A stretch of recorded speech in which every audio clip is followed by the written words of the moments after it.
नमस्कार साथियों प्रयागराज महाकुंभ 2025 में कई नए चेहरे चर्चा में आए जिन्होंने अपनी विशिष्टता और आकर्षण से बाकी सब लोगों का ध्यान खींचा है।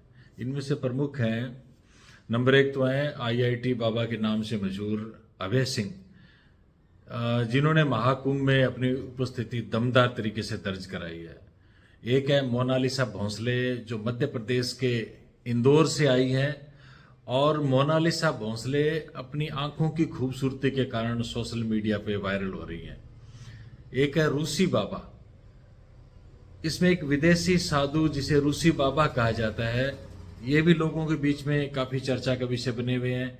एक हैरी पॉटर जैसा दिखने वाले भी एक व्यक्ति हैं जिन्होंने सभी का ध्यान आकर्षित किया है, और एक कांटों पे लेटने वाले सन्यासी है, वो भी सोशल मीडिया पे ट्रेंड हो रहे हैं। वैसे तो कोई लंबी चौड़ी बात नहीं है, कोई चर्चा का विषय नहीं है कि कौन व्यक्ति कितना प्रचारित होता है या प्रसारित होता है, लेकिन मैं समझता हूं कि महाकुंभ का एक अपना अलग महत्व है।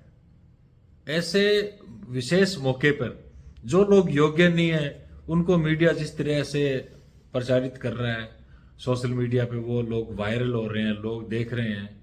मैं सोचता हूं कि इससे महाकुंभ की सार्थकता को धक्का लगा है।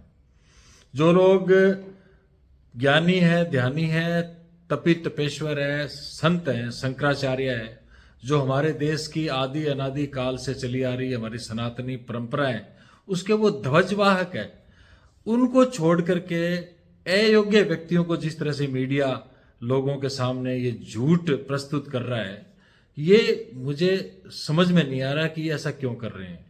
ठीक है, राजनीति से प्रेरित बातें तो हम लोग देख ही रहे हैं कि मीडिया हमेशा उसका जो पक्ष है वो पावर प्रैक्टिस की तरफ रहता है, धन की तरफ रहता है, झूठ वो परोसता ही रहता है, लेकिन उन्हें महाकुंभ को तो बख्श देना चाहिए था।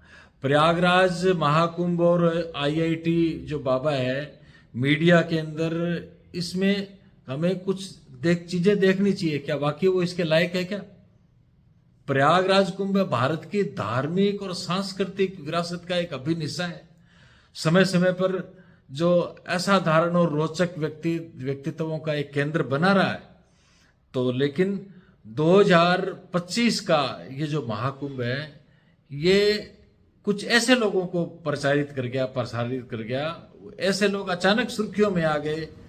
ये वाकई में मीडिया की जो एक सनसनीखेज रिपोर्ट है ना, इससे ज्यादा कुछ नहीं है। ये मैं आपको साफ और स्पष्ट बताना चाहता हूं, अपनी ओर से बताना चाहता हूं कि मैं क्या सोचता हूं, और आप इसके बारे में अगर अलग सोचते हैं तो आप कमेंट बॉक्स में आप जरूर बताइएगा। बेशक कुंभ में हर बार अनोखे साधु संतों पर ध्यान दिया जाता है, लेकिन इस बार आईआईटी बाबा का जो मामला है ना, वो थोड़ा अलग मामला है। मीडिया ने उनके कथित आईआईटी बैकग्राउंड को इतना महिमा मंडित किया है कि बाकी संतों और साधुओं की गहरी तपस्या और परंपराओं की ओर ध्यान ही नहीं गया। कुछ बिंदु दर्शाते हैं कि मीडिया ने आईआईटी बाबा को अतिशोक्ति के साथ पेश किया है। नंबर एक, प्रामाणिकता की कमी। क्या वे सच में आईआईटी के छात्र थे? इस पर कोई ठोस प्रमाण उपलब्ध नहीं है, ना ही दिखाया गया है।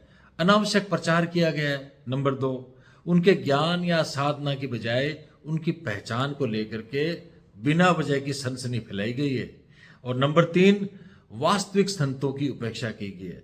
कुंभ में बहुत सारे महान संत थे, लेकिन मीडिया का ध्यान सिर्फ आईआईटी टैग पर ही रहा। ये सोचने का विषय है। आप खुद देखो, आईआईटी बाबा के कई इंटरव्यू मैंने देखे हैं कि वो तो वाकई नशेड़ी है, नशे के अंदर धुत।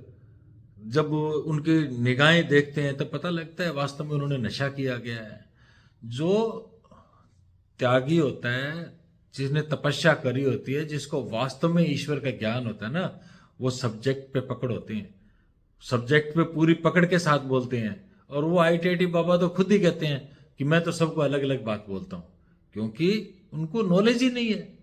ईश्वर का ज्ञान होना एक बहुत बड़ी बात होती है, कोई छोटी मोटी बात थोड़ी है। मीडिया को इन चीजों से बचना चाहिए, और हम लोगों को भी यूं नहीं पूंछ पकड़ के, जैसे भैंस की पूंछ पकड़ के चलते हैं ना, जो तैरना नहीं जानते, अगर भैंस डूब गई तो वो भी डूब जाते हैं। भैंस की पूंछ पकड़ करके हमारे देश की जनता भी है ना, यूं पीछे लग जाती है। बिना प्रामाणिकता के एक ऐसे व्यक्ति का महिमा मंडन, वास्तव में मुझे तो ये दुख हुआ, मुझे ये सुन करके, ये देख करके कि हमारे असली जो संत है ना, उनको तो दरकिनार कर दिया गया। बिना फालतू की चीजों को आगे महिमा मंडित करके जो महाकुंभ की प्रासंगिकता थी, उसकी सार्थकता थी, उसका जो असली मैसेज था, उसको वाकई में धूल दूषित किया गया है, यह मैं समझता हूं। आपके इसके बारे में क्या विचार है, आप कमेंट बॉक्स में लिखिएगा। बहुत बहुत धन्यवाद। जय हिंद, नमस्कार।